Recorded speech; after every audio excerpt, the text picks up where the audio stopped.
Welcome मेरे प्यारे प्यारे दोस्तों। आज इस वीडियो के थ्रू हम लोग नागपुरी भाषा को देखेंगे और समझेंगे, उसका परिचय के बारे में जानेंगे। अगर पसंद आया तो लाइक कीजिए, सब्सक्राइब कीजिए और शेयर भी कीजिए। देखिए स्टार्टिंग हम अब स्टार्ट करते हैं हम लोग। देखिए यहाँ पे क्या है, नागपुरी भाषा जो है प्राचीन, मतलब नागपुरी भाषा जो है ना प्राचीन भाषाओं में से एक माना जाता है। दूसरा नंबर पर देखेंगे, यह मधुर लोकप्रिय भाषा है। फिर उसके बाद देखेंगे, नेक्स्ट देखेंगे, इसलिए मतलब इसमें जो लिपि में इसके जो लिपि में आता है उसका नाम दिया गया है। यहाँ पे क्या है, तो बांग्ला लिपि में आता है, कैथली लिपि में आता है, रोमन लिपि में आता है, देवनागरी लिपि में आता है। और एक बात और भी बोला गया है कि सबसे अधिक साहित्य की रचना देवनागरी ही लिपि में मिलता है। उसके बाद फिर देखेंगे हम लोग झारखंड की एक आदि जनजाति के बारे में देखेंगे। तो यहाँ क्या है, नाग प्रजाति है। क्या है, नाग प्रजाति। इस प्रजाति का शाखा सदान गैर आदिवासी कहलाते हैं। मतलब इस जनजाति का जो अथी है वो सदान गैर जनजाति कहलाते हैं। इसके बाद क्या है, जिनकी अपना भाषा सदानी और नागपुरी है। अब बोला गया कि ये जो भाषा है 64 ईसा पूर्व के प्रथम नाग, मतलब चौथा ईसा पूर्व में प्रथम नाग वंश का राजा फनी मुकुट ने क्या किया था कि नागपुरी भाषा का अपना राज्य भाषा का दर्जा दे दिए थे। अब फिर देखेंगे दूसरा नंबर, इस क्रम में इस प्रदेश का नाम, इस क्रम में मतलब इस क्रम में भाषा के क्रम में इस प्रदेश का नाम क्या पड़ा, तो नागदेश पड़ा। उसके बाद क्या है, नागदीशपुर, हीरा नागपुर, चुटिया नागपुर, सुतिया नागपुर, नागगढ़, सुतिया नागपुर, छोटा नागपुर और आदि पहाड़ी भी मतलब बोला गया। फिर उसके बाद हम लोग देखेंगे इस तरह नागवंशी छोटा नागपुर एवं नागपुर का क्रम इस तरह, मतलब छोटा नागपुर में नागपुर का जो क्रम रहा, छोटा नागपुरी का क्रम जो रहा वो क्या है, तो सिंध है, सिंधु है और सिंधिया है। मतलब इसी भांति चलता रहा। अब देखिए क्या है, नागपुरी को पूर्व में सदानी भी कहा गया है। मतलब इस नागपुरी को पहले सदानी, गुप्त और सदानी भी कहा गया था। अब इसके बाद नेक्स्ट देखेंगे, नेक्स्ट क्या है, नागपुरी नागवंश शासन काल के प्रारंभ में 64 ईस्वी से लेकर के 1947 ईस्वी तक राजभाषा रहा। मतलब बोलने का मतलब 64 ईस्वी से लेकर के 1947 ईस्वी तक ये इसको राजभाषा माना गया था।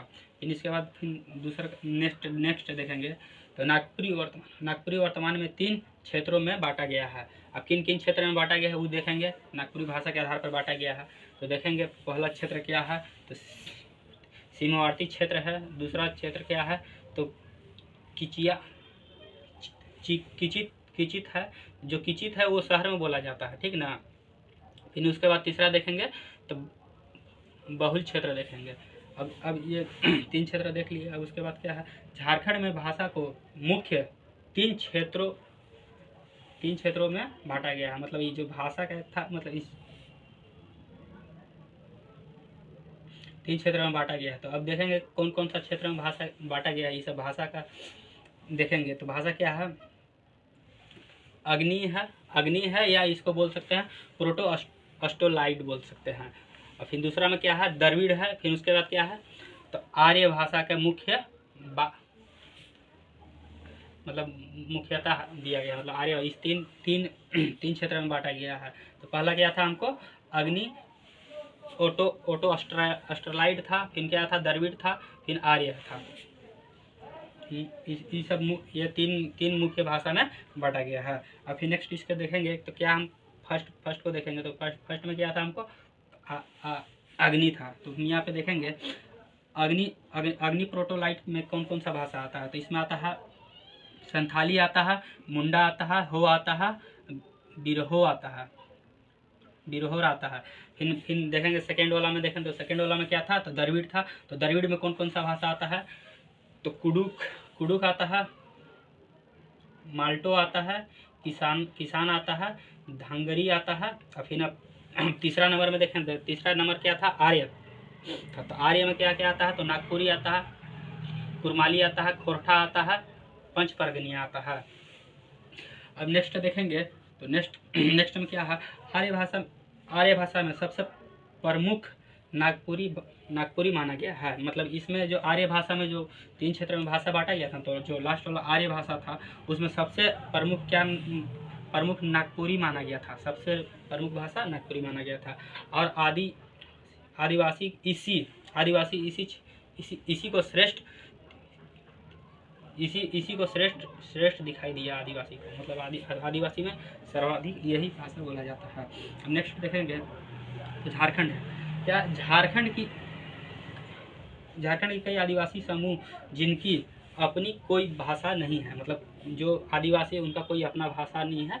लेकिन यहाँ देखें कौन कौन सा आदिवासी कौन कौन सा आते हैं। इसमें आते हैं उनमें बेगा आते हैं, बंजारा आते हैं, बिरजिया आते हैं, बेदिया आते हैं, बिछिया आते हैं, चीक बड़ाई आते हैं, चीक बड़ाई आते हैं। यहाँ पे देखेंगे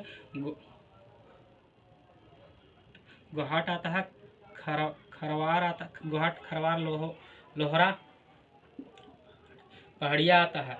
ये सारे नागपुरी का प्रयोग करते हैं। यानी कि जो ये सब जो है, ये सब आदिवासी जो हैं, ये सब कोई अपना भाषा नहीं है, लेकिन ये सब नागपुरी का प्रयोग करते हैं। फिर इसके बाद नेक्स्ट देखेंगे यहाँ का आदिवासी समूह अपनी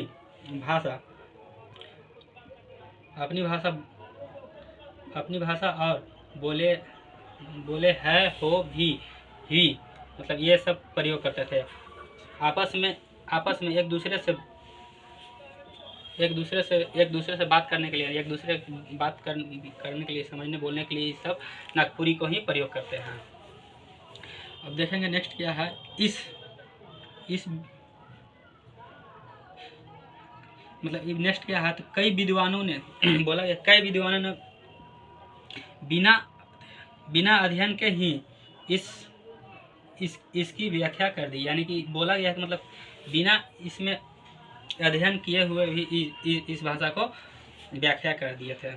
तो देखिए इसमें जो अध्ययन किए थे तो कौन कौन सा थे? तो यहाँ डॉक्टर गिरीशन नागपुरी थे।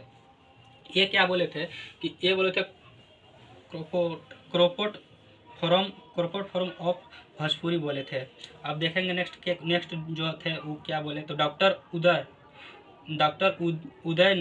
नारायण तिवारी भोजपुरी की विभाषा की संज्ञा दिए थे। विभाषा मतलब भोजपुरी के विभाषा है, ऐसा ही इसको संज्ञा दिए थे नागपुरी को। अब देखेंगे जो इसमें जो नेक्स्ट देखेंगे परंतु इसमें जो है, जो इसमें अध्ययन किए उन लोग के देखेंगे। ये सब तो भोजपुरी मतलब ये भोजपुरी के दे दिए, विषय भोजपुरी के दे दिए। लेकिन अब देखेंगे जो इसका अच्छा से प्रयोग किए थे तो कौन सा है? तो आगे चलकर मतलब इसके बाद आगे चलकर जो है फोपिटर शांति, नवार्गी केसरी, आर्य, रामखेलावन पांडे, डॉक्टर विश्वेश्वर प्रसाद केसरी आदि विद्वानों ने नागपुरी के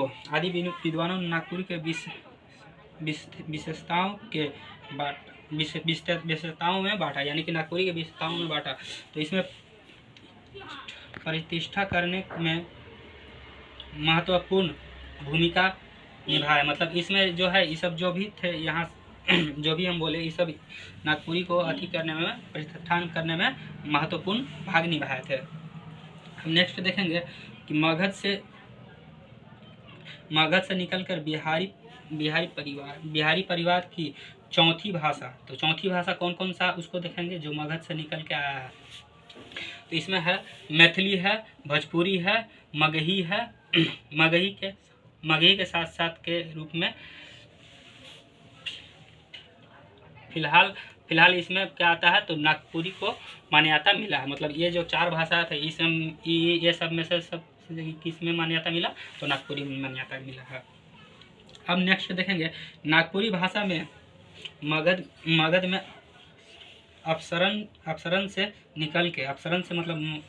निकल करके आया है। क्या आया है, तो इसमें आया भोजपुरी आया है, मगही आया है, बंगला आया है, उड़ीसा आया है, अर्ध मगधी आया है। इसी तरीक़ा से मराठी आया है, छत्तीसगढ़िया आया है। इस तरीक़ा से बहुत सारे आया है। अब देखेंगे दूसरा